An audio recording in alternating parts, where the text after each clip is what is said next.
पाटील 10 तारखेला नागपुरात येणाऱ्या 10 तारखेला नागपुरात ओबीसीचा मोर्चा निघतो.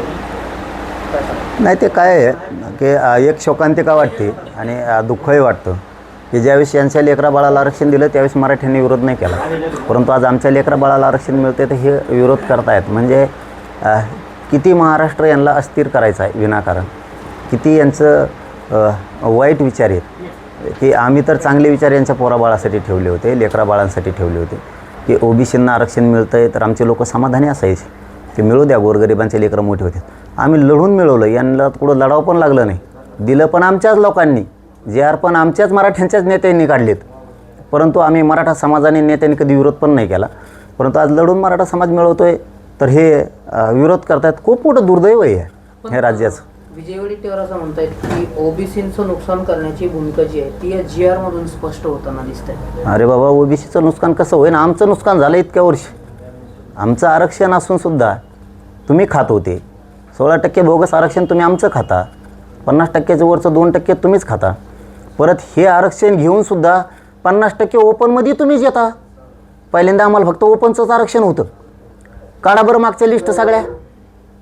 हे येवल्याचा अलिबाबा लय बोलवतो ना छगन भुजबळ, ते 40 चोर संघ घेऊन. त्या अलिबाबाला म्हणा जरा मागचे एक 20 वर्षाची हिस्ट्री काढ बरं, 25-30 वर्षाची. तुम्ही ओबीसीच्या जागा घेऊन ओपनमधल्या घेतल्या का नाही? 16 ओपनमधल्या जागा सगळ्या. तुम्हाला म्हणजे आम्ही तुमच्याबद्दल काही वाईट बोलत नाहीत, जाऊ द्या. ओबीसी तर खातेत, ओपनमध्ये 50% येऊन बी खातेत, तरी आमची तुमच्या लेकराविषयी नियत चांगलीच. आणि तुमची इतकी वाईट नियत. हे बघा, तुम्ही तर किती विरोध कराकडे हो. आरक्षण तर मराठ्याला मी महाराष्ट्रातल्या देणारच. कुणावरही अन्याय होणार नाही याची भूमिका आमचं सरकार घेत आहे असं उपमुख्यमंत्री अजित पवार म्हणतात. म्हणजे कोणावर अन्याय होणार? काय अन्याय व्हायचा राहिला? अन्याय व्हायचा काय राहिला? आसून दिलं नाही तेव्हा अन्याय वेगळाच. तुम्ही कार्यकर्ते असे पाळलेत तेव्हा अन्याय वेगळाच. त्या परळीत पाळला 1-2, एक इकडचा येवल्याचा अलिबाबा 40 चोर, तो अलिबाबा पाळला. कसा दिसतोय चित्तर? अलिबाबावर दिसतंय का नाही? पांढरे फकाट दाढी चष्मा, ते कसा राईट दिसतोय शिक्का, जस का त्याचा मावस भाऊ होता अलिबाबाचा. असे पाळलेत. आणि कोणचा मराठा सुखी ठेवलाय? ते परळीची लाभार्थी गँग, त्यांनी सगळे वंजारी बदनाम केले, सगळे ओबीसी बदनाम केले. ती गँग, त्या गँगने आता यांना बोलताय ना, त्या गँगीचे 2 नेते, 2 नेत्याला बोलताय ना म्हणून त्यांनी दुसरी कोण धरून आणलं एक, आणि त्याच्या तोंडातून यांची भाषा ओढून घेत आहे आणि इकडं जातीवाद पेटून देत आहे.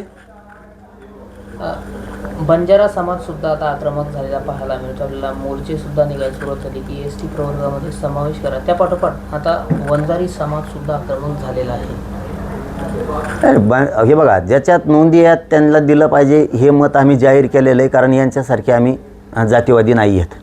कुणाच्या लेकराचं वाटोळं आम्ही कधी होऊ देत नाहीत. पण तुम्ही आमच्या लेकरांवरती विनाकारण वाटोळं व्हावं म्हणून GR चॅलेंज करणार. अरे तुमची बी होती आहेत, तुमचं वरचं 2% होतं आणि आम्हाला विरोध कोण करतं आहे? लाभार्थी टोळीचं ऐकून, परळीची लाभार्थी टोळी त्याचं ऐकून त्याचा तर एक डोळा चष्म्याच्या बाहेर यायला लागला आता. असं त्याच्याच जवळचे त्याच्याच जातीतले कार्यकर्ते सांगत आहेत. म्हणजे ही बेकार फेड असते गरिबाचा वाटोळं करायला लागल्यावर. आम्हाला विरोध कोण करतं आहे? ज्यांच्या आरक्षणाला आमच्यामुळं धक्का लागत नाही ती. धनगर समाजाच्या आरक्षणाला धक्का लागत नाही तर ते परळीच्या लाभार्थी टोळीनं त्यांना हाताखाली धरले. वंजाऱ्याच्या आरक्षणाला मराठ्यामुळं धक्का लागत नाही आमच्या विरोधात ती. आणि हे गोरगरीब धनगराला गोरगरीब ओबीसीला कळायला लागले. ज्यांचं काहीच धक्का लागत नाही ते मराठ्यांच्या विरोधात लढतात. याचा अर्थ यांना ह्या परळीच्या लाभार्थी टोळीला धनगराचा वापर करून मराठ्यासंग भांडणं करायचे. गोरगरीब ओबीसीच्या तेच ध्यानात आले. ज्या आरक्षणाला धक्का लागतोय का नाही लागत ते भांडण्याऐवजी ज्यांच्या आरक्षणाला धक्का लागत नाही म्हणजे धनगर आणि वंजारी, ते आमच्या विरोधात मोर्चा काढणार, ते विरोधात आमच्या भाषेचा प्रयोग करणार. मग त्या ओबीसीच्या आणि गरीब धनगरांच्या लक्षात आलं की हे परळीच्या लाभार्थी त्या टोळीचं ऐकून, ती अजित पवारांची टोळी, त्यांचं ऐकून विनाकारण हे धनगराचे आणि मराठीचे भांडणं लावायला लागले. आणि ती लाभार्थी टोळी अशी आहे ती प्रत्येक जातीचा वापर करते. आत्तापर्यंत मराठ्याचा केला, आता धनगराचा करायला लागली. ती अशी त्यांचं काम झालं की लगेच ते फेकून देतात. ती अशी टोळी आहे ती परळीची की ती एकदा वापर झाला की फेकून देते. मोदी साहेबसुद्धा इतक्या मतांनी निवडून नाही आले, इतकी ते मुंडे साहेबाची मोठी पोरगी निवडून आणली मराठ्यांनी. मोदी साहेब नाही आले, वापर झाला फेकून दिले. आता मराठ्याच्या विरोधात लाभार्थी टोळी उतरली. मग ते लाभार्थी टोळीला काय करायचं, तर ते एक सापडून आणलं कुंकडून काय नू ते हिंडत इकडून तिकडं बुंगरी ते, आणि त्याच्या माध्यमातून आता धनगर हाताखाली धरायचे. गरीब धनगरांना बीडच्या माहिती आहे, महाराष्ट्रातल्याही माहिती आहे, आणि बीडच्या मराठ्यांनाही माहिती आहे, महाराष्ट्रातल्या मराठ्यांना माहिती आहे. ही लाभार्थी टोळी अशी फक्त वापर करते आणि त्यांचं काम झालं की ते कोणावर उलटती.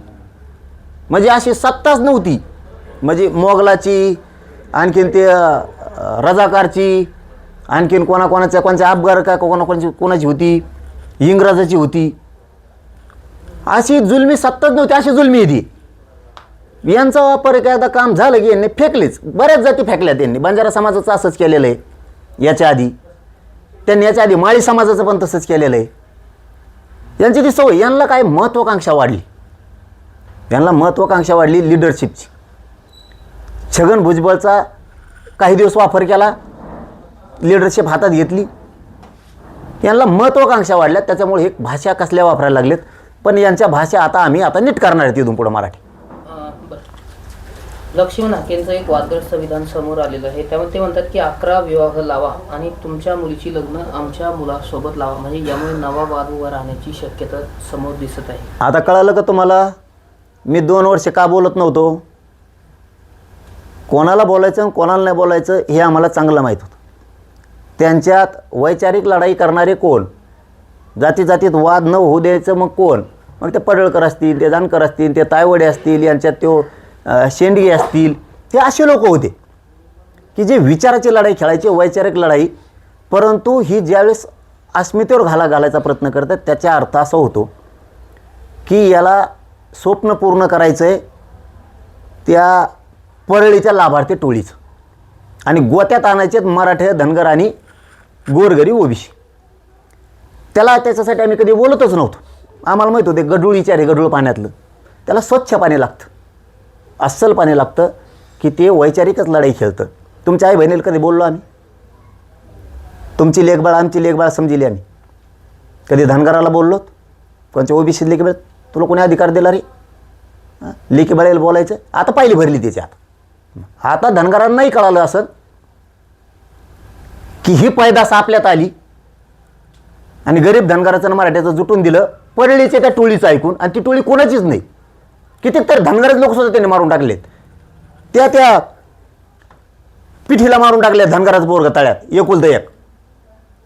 ह्याच लाभार्थी टोळीनं कित्येक तरी धनगर मारलेले त्यांनी हातापाय मोडूस तर. आणि याच्या माध्यमातून फक्त त्यांना डाव साधायचा आहे. त्याला नाही मोजीत मी, आणि गिनीत नाही त्याला. आता इथून पुढच्या काळात ना जसाल तसंच होणार आहे. आता ते शांत बसलो ना जरा आम्ही, नको स्थिर राहिलं पाहिजे. पण तुम्ही जर आई बहिणीपर्यंत जाणार असलात आणि असले गढूळ पाण्यापासून झालेले असल्या गढूळ विचाराचे लोक आम्ही थोकतो असल्यावरती, आणि इथून पुढे आता दुमताच निघणार आहे. आता लढायचं व्हायचं असेल ना तर होऊ द्या. आता होऊन द्यायचं असलं तुम्हाला तर असल्या नाशक्याच्या नादी लागून ओबीसी तर मराठ्यात भांडणं लावायचेत का? तुम्ही आमच्या लिकीबाळीपर्यंत बोलणार? लिकीबाळीपर्यंत बोलणार तुम्ही? थांब थोडं तो आता. आरक्षणाला विरोध केला म्हणून काही पालकांनी आपल्या मुलांच्या ज्या टिस्या आहेत त्या काढल्याचा प्रकार समोर आलेला आहे नांदेडमध्ये.